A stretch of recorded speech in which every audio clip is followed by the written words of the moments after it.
Oh shit. Edawaru had a damn vagina the whole time. I didn't know this. But to be honest, I don't really feel like it brings much to the story. Anyway, the other kingdoms, they're joining forces with Narcissus and whatnot. They're trying to distinguish themselves, let people know, okay, we're choosing this side and whatnot real quick. You know, before any bullshit go down. As far as freeing the slaves, the people think it's a joke. They're like, okay, he ain't gonna really free no damn slaves. The slaves are less than humans. It's, you know, we need that. You know, we need slaves, that type of deal. They don't really think he's gonna do it. Or they think he pussyfooting. On top of that, they know they're serving a damn kid. Let's keep it real. Even though he's royal, they still know he's a damn kid. Jaswan was actually putting in work. Somebody wanted to see the king late at night, and he said, hold on, now's not the fucking time. The dude says, who are you talking about? The guy was prejudiced. He says, you're not from this country, you black motherfucker, you know, that type of deal. And he jumped up. He said, did somebody just call me nigga? He said, all right, I got something for your punk ass. And they get ready to go to war. I think Jaswan would have served his ass. Jaswan ain't no regular dude. You know, he ain't your okie doke nigga. He's gonna put him down. You know, but anyway, that dude jumped in between, you know, the dude two sword Tom, or whatever his name is, two sword Tom. But the dude jumped in and stopped him, right? Now, they're trying to figure out that, you know, what's going to happen with this joint army and shit like that, and all these kingdoms joining together. There's discord amongst them. Now, one of them was that, you know, they're looking at Arslan. They're looking at his cabinet, and they're like, okay, I don't know, we could follow this guy. He's got somebody, an outsider from a different country on his team.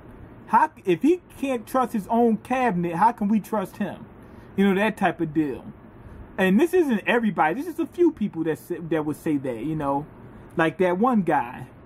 You know, the fucking prejudice dude. And then they also looking at Narcissus. They're like, okay, Narcissus was ejected from the kingdom, or something to that nature. Not only that, this motherfucker is like a kid. He's like 20 something. He's not even past his 30s. So they're feeling like, okay, he's an advisor. He's not. He can't be too wise. He's only got a few years under his belt. What they don't realize is Narcissus is a fucking genius. Sometimes there's people that surpass their age bracket or what you would think their skill level would be. Narcissus is one of those guys, and he knows that. Also, he says, okay, go ahead and demote me, and we'll put somebody in my place just for the people to look at.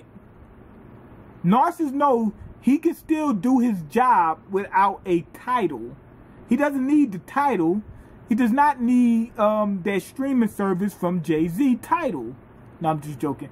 But he does not need the title to do the job. He can still be an advisor without the title.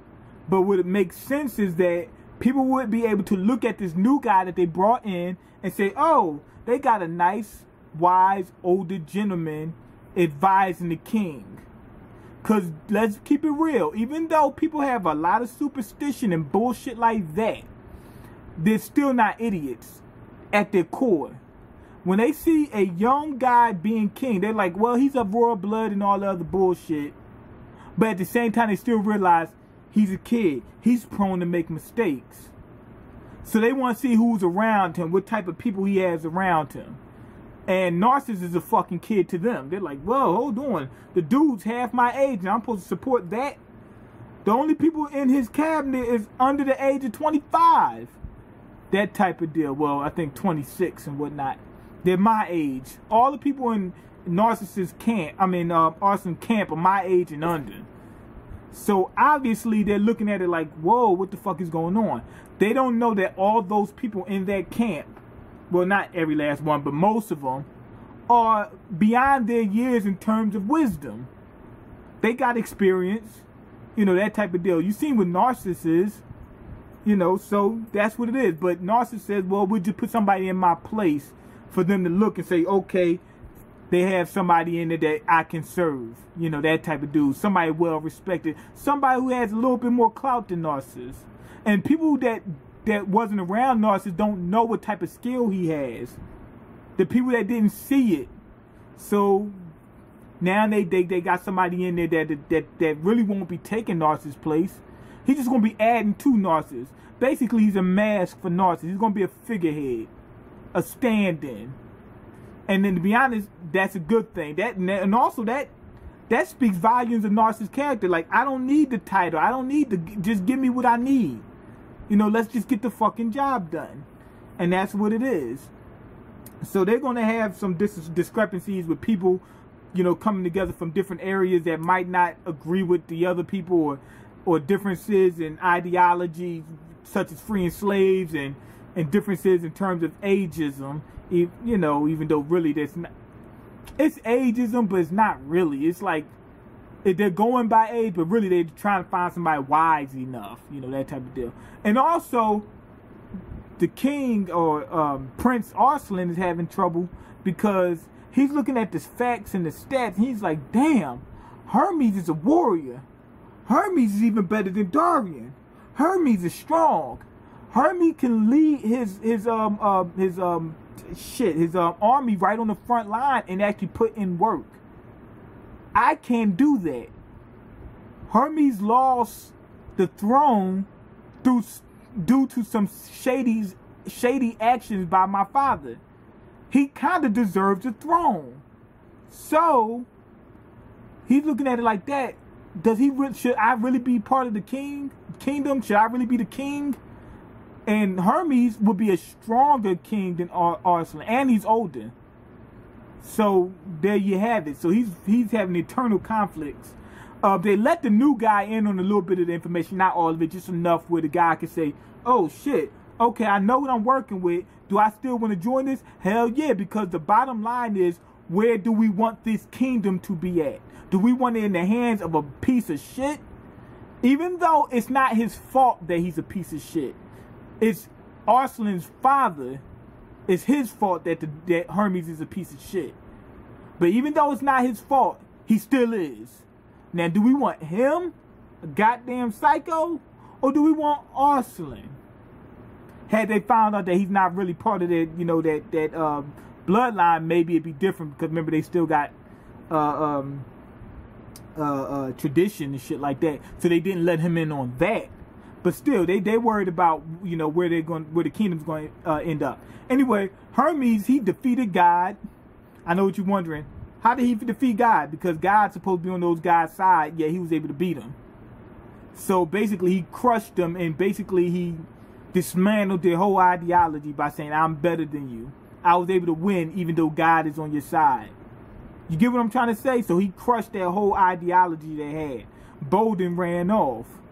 After that, Arslan's friend, Edawaru, he's trying to make a name, or she's trying to make a name for herself, but we find out he's a she. But I don't really see what that brings to the story. Okay, he has a vagina, or she has a vagina. The role she played in the story so far up till now had no bearings on gender. It really didn't. So I see them setting up for some shipping. Who the fuck cares about that? Who really cares about some fucking shipping? Although it's not a bad thing that she's a female. I'm just saying, like, them changing the gender didn't have a bearing on them changing the gender has no bearing on the story at all. So am I pro them change? Am I pro Edawaru being a female? Yeah. Am I anti Edawaru being a male? No. But I'm just saying it didn't make a difference. So I don't see why they did it. You know, it's like, okay. You know, anyway, she met up with Arslan by infiltrating their camp to try to find out, you know, more about the Persians. And came in contact with Arslan, but she still doesn't know that he's the prince.